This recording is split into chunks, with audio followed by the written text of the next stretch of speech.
Hey there, Riverica here, reporting for duty on a trigger. Thank you so much for shuffling states of emergency into adoption spirit magic with me and steering clear of danger. Heartily, we are grateful. In this session, we are exploring what Mercury conjunct Jupiter and then Mercury conjunct Chiron has to tell us about how to move forward in the highest love and light. But before that, disclaimers. I am not a doctor, lawyer, therapist. I'm a fortune teller. So, what I offer is no substitute for their services. Furthermore, what I share does not determine your future, only your intentions and actions do. So, please use your gift of discernment before deciding what to gather and take away. And please take only what resonates and blow like a kiss the rest to the universe for cosmic composting back into beauty. And this reading is intended for fun and games, for shits and giggles, for entertainment, for flexing our heart, mind, body, soul, spirit, intuition, and emotions. And at the least, I hope to cause harm to none. And at the most, I hope I may assist you on your healing path. So, all that being said, let me introduce our helpers. I have lit candles for Source, Mother Earth, Father Sky, the homeless, those that kick them out of their homes, the neighbors, the passers-by, even those working against our spiritual progression. For harmony, unity, and balance, for Archangel Gabriel, for the ancestors here in the highest love and light, and for those who have crossed over to Father Sky by suicide and the family and friends they left behind on planet Earth, Mother Earth, as well as the war-torn countries, nations, families, galaxies, universes. And we thank Source for helping us all adopt success, transmuting these violent cycles into love. And we also have some sage to help clear the space. And we have my wooden wand, my wooden dagger wand. We have the world map. We have the Cosmic Oracle Dancer Tarot by Sedona Soulfire and Tess Whitehurst, published by Blue Angel Publishing. And we have a Smoky Quartz heart from Tracy and Company in Marion, Massachusetts. You can check them out online. Wonderful services and products. Tracy is a shaman and helped me with my Reiki 2 attunement. I so appreciate and am grateful for her wisdom and her gifts and sharing them with all of us. And again, you can find Tracy and Company Healing Center in Marion, Massachusetts online and see if there's some products or services there that might help you on your healing path. So, I rolled a number 5 today to pick out the Cosmic Dancer Oracle. And that number 5 promotes and progresses. It helps us go any direction it will. And it creates a space for decision making. So that's super. And that number 5 also helps us from becoming overburdened by other people's energies. So that's especially useful to orphans and adoptees who are put in these positions where we are sort of expected to do that, to take on others' energies, to make others feel better about their situation or improved about their situation. I'm trying to use words other than better. And of course, that's not the situation in every case, so take that as it resonates.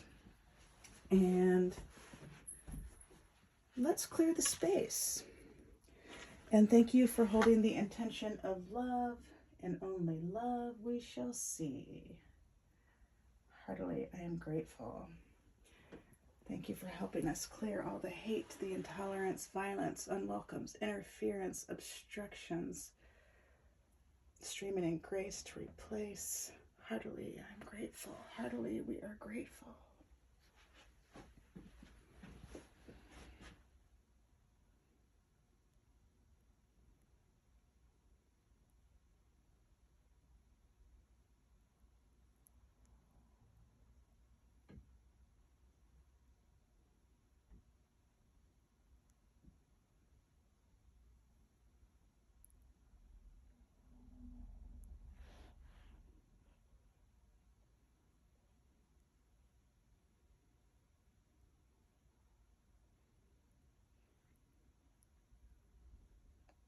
so much.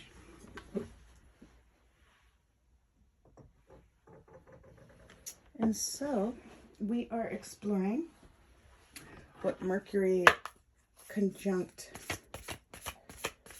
Chiron and Mercury conjunct Jupiter has to tell us in the highest love and light. I apologize there.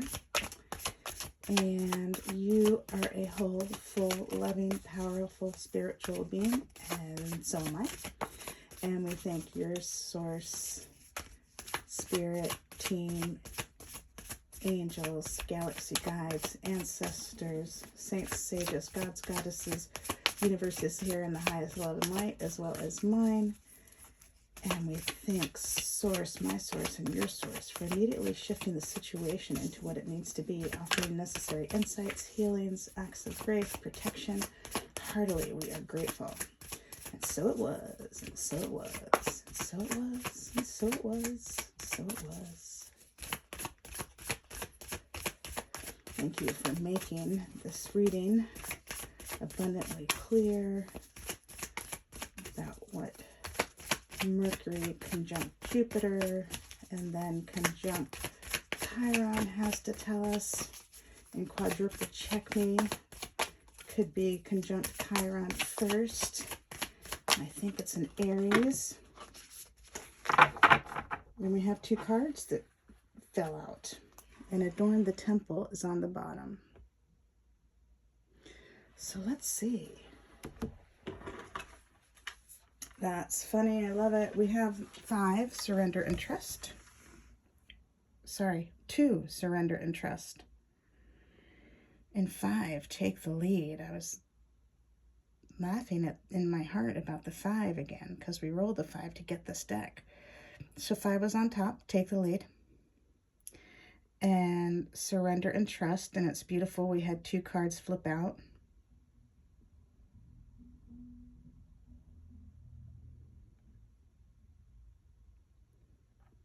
And let's see what they have to say.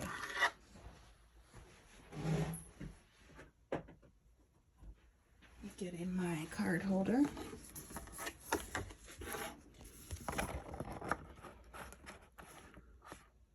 So I'm going to start with surrender and trust because it was on the top. Take the lead. Take the lead. She doesn't want to stay.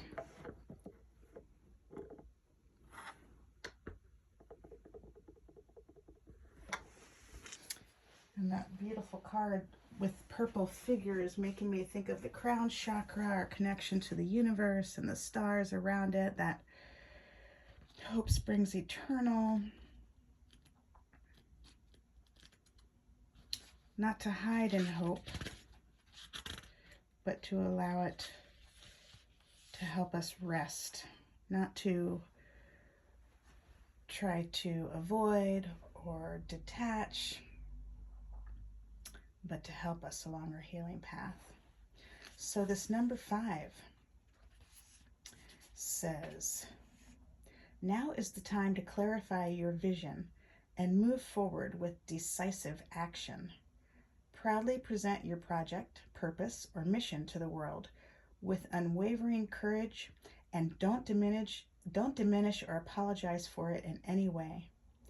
There is no virtue in concealing or suppressing the divine light that wants to shine through you in the form of creative expression and sacred service. Once you identify what your heart wants to offer, commit. Then take steps towards your goal. Move in the direction of your dreams by putting one foot in front of the other and bringing your exquisite inner vision into outwardly realized form. Drawing this card may indicate that you are being called to lead with strength, compassion, wisdom, and unshakable authority.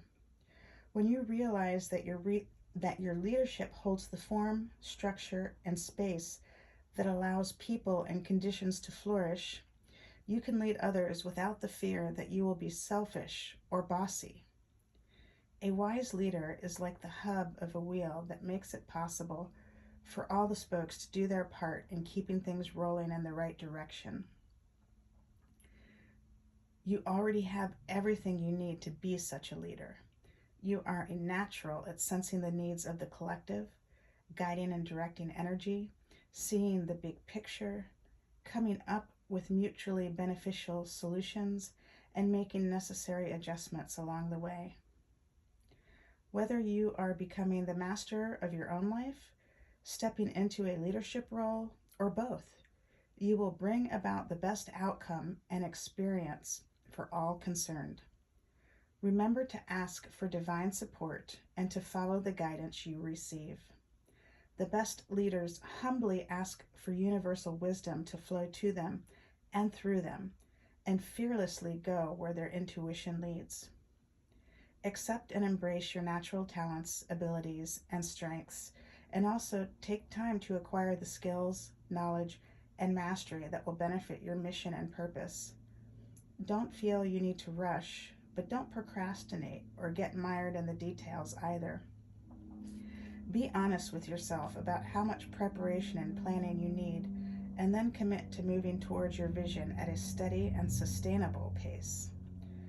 Support yourself in realizing your clear inner vision and empower yourself to bring it into form by standing with your feet approximately 2 feet apart, your back straight, and your toes pointing out. Bend your knees so that your legs are bent at right angles and your thighs are parallel to the floor. Mirror this leg position with your arms by extending them straight out to the side. Bending at the elbows, angle your arms upward at right angles, fingers together and palms facing forward. Breathe deeply and feel yourself channeling divine energy up from the earth and down from the sky. Feel the solidity and sturdiness of this position and let it motivate you to take inspired and authoritative action in the world. Find a balance between taking control and being flexible and intuitive. Remember, true leadership is a humble, heart-centered service that brings great blessings to the world. What a sweet message, especially when we're talking about Mercury, that planet of communication. And I invite you to check out Mercury and Chiron and Jupiter on your own to see how you resonate with those aspects and planets. Is Chiron a meteor or a planet? It's kind of been back and forth, so quadruple check for yourself, and that may help this reading have more relativity for you. And so this card about taking the lead really kind of goes hand in hand with Mercury and then with Chiron and Jupiter as well. Chiron is about the wounded healer. Trigger warning.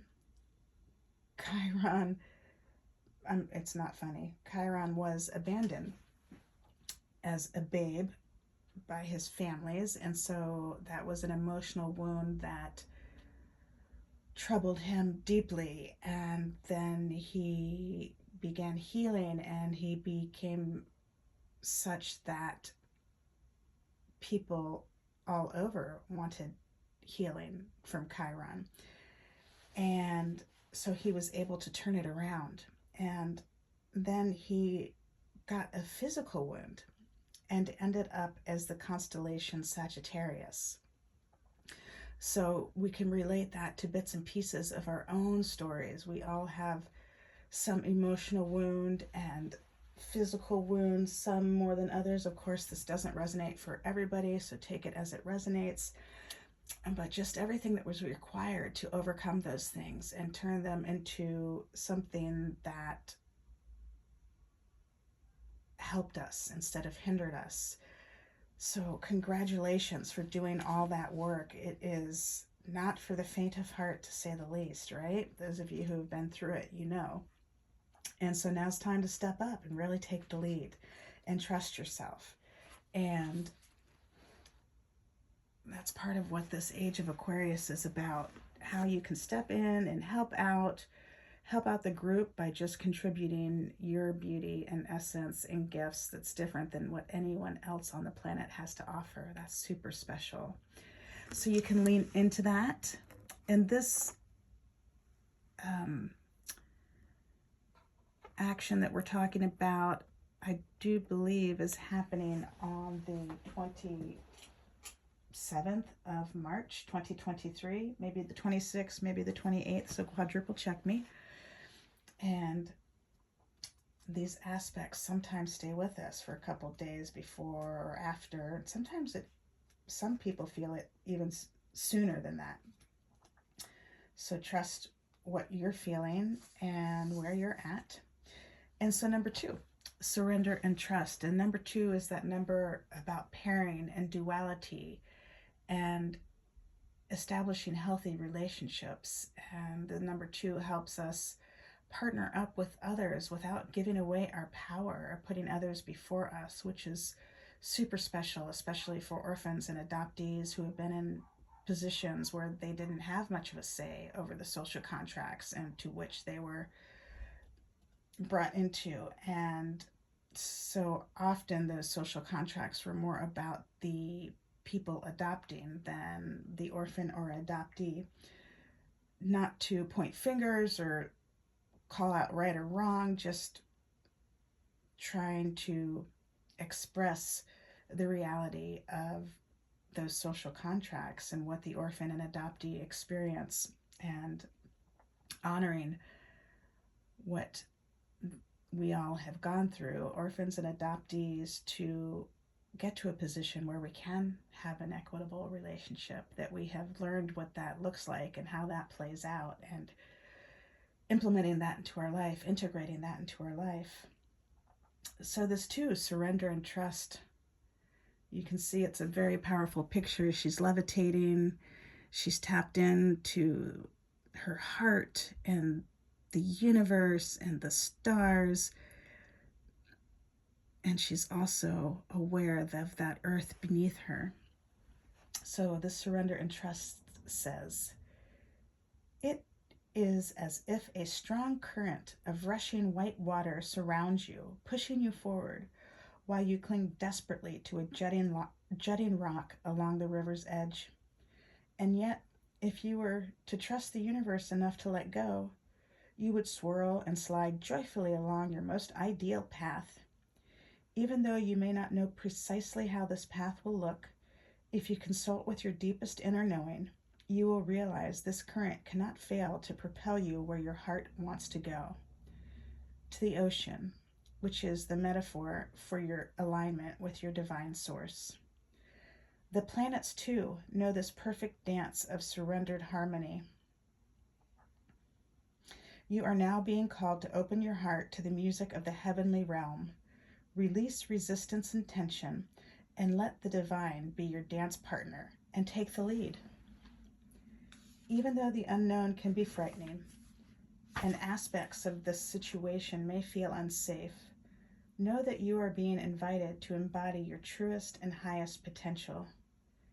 Indeed, this life experience is a wild mystery, but when we surrender to the mystery and trust in the divine unfolding of the spiral dance, it feels wonderful. Breathe into the sacred mystery now. The more you relax and allow, the more space you create in your energy field, for infinite wisdom and guidance to come rushing in. It's much like shifting your focus from dancing impressively to fully appreciating and hearing the music. It is a shift from fighting the mystery to letting it seep into every pore and dancing along with it. Only then can you allow the rhythm of the cosmos into your body so that it can move and propel you towards a most enchanting dance. Breathe deeply. Release all tension and hand your worries about how, what, and when to your divine helpers. Let them provide the perfect answers and outcomes you seek. Remember, you are a divine child with friends in high places. Cast the burden of worry on the divine within and be free. To anchor this message in your physical body, relax in the yoga pose known as the balasana, or child's pose. Kneel and sit back on your heels. Then place your chest on your thighs and rest your forehead on the floor as you stretch your arms out straight in front of you, palms down. Feel yourself letting go and bowing to the wisdom of the infinite. Remember to let your dance practice be characterized by the feeling of surrender. Flow to the music with abandon and allow the divine to flow through you, to flow through everything you do. And that is super sweet. And I invite you to make sure before you try any of those dance positions to clear and clean your space so you can be safe while you're doing those without any interruptions, without any frustrations. And you can come back to this reading when you want to review those dance moves, of course, and play around with those a little more. And especially after everything we've been through, these are super sweet messages reminding us to trust, to take the lead, but to also surrender and trust. Funny, those go hand in hand. Take the lead, surrender and trust. Surrender and trust, take the lead. Surrender and trust, take the lead. Surrender and trust, take the lead. You get the picture, right? And we are all different psychosocial science experiments. And so you can really play around with that and honor your truth and how you surrender and trust, and then how you take the lead. And I really appreciate those dance moves helping us just nestle into those bits and pieces of knowing and the divine. And that is what I see for you in this reading. If this was helpful, I hope this was helpful. If this was helpful and it resonated, you may also be interested in other readings. And I also have online courses that you can find on the About page as well as the description in this video. And yeah, if it resonates, they are there for you. I would love for you to test them out and let me know how they go, as I am just developing these and getting them started. So it's the first round, super exciting. And your feedback would be super appreciated. If you want to sign up for Reclaim Your Game, where I help you play your cards, help you turn your obstacles into building blocks, right now that is discounted to $22. And the first 10 people to enroll with the coupon code adoptee, all lowercase, get the course for free. And the Adoptive Parent College 101 is now discounted for $44, and it includes Reclaim Your Game. So it's a 2-for-1. And that course is not just for adoptive parents, but it's for anyone who appreciates or wants to work with the orphan and adoptee, from the individuals at the fire stations to the ERs, the doctors, the nurses, the lawyers, the therapists, the teachers, the politicians, the friends. You get the idea. It's for everybody in the adoptee community. And that is there to help support us all adopt success, transmuting these violent cycles into love. And then on Tuesday nights, we have free coaching for a half an hour on Zoom to help integrate those learnings from Reclaim Your Game and the Adoptive Parent College, where we just talk about what's working, what's not, and what may help improve the play. Thank you so much for helping breathe life into adoption spirit magic. Heartily, we are grateful. Until next time, ciao for now. I love you all.